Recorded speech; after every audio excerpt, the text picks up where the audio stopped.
Calgary McCall. Thank you, Mr. Speaker.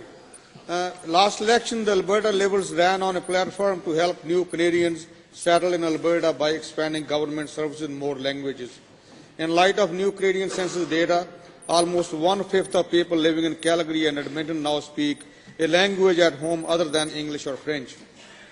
Clearly, the language landscape in Alberta is rapidly changing before our eyes.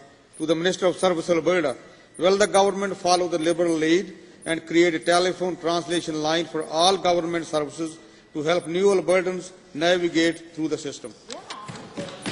Honourable Minister, and whoever's cell phone is ringing, could you please turn it off immediately, or some bell is ringing somewhere. Honourable Member.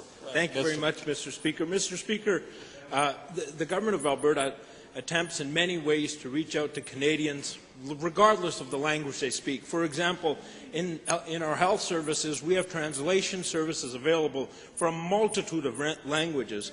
I, Mr. Speaker, specific to our 310 call center service that my department provides, have looked at ways in which we can help extend that service to people speaking a multitude of languages. Honourable Member. Thank you, Mr. Speaker. To the Minister again, why has the government not increased funding to traditional language instruction and internet and mobile programs so that new Albertans can have the opportunity to get an education to enter into the workforce? Honourable Minister.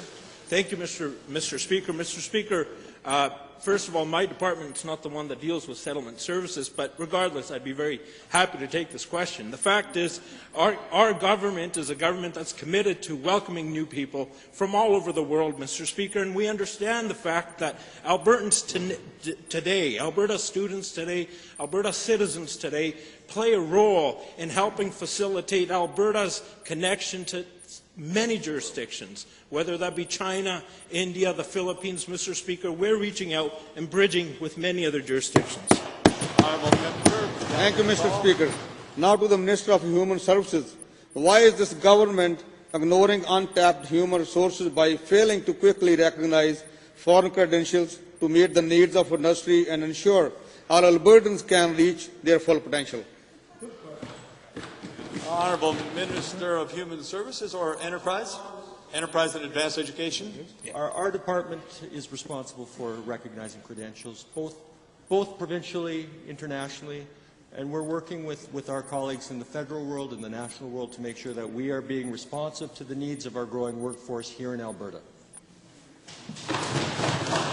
Honourable Leader of the ND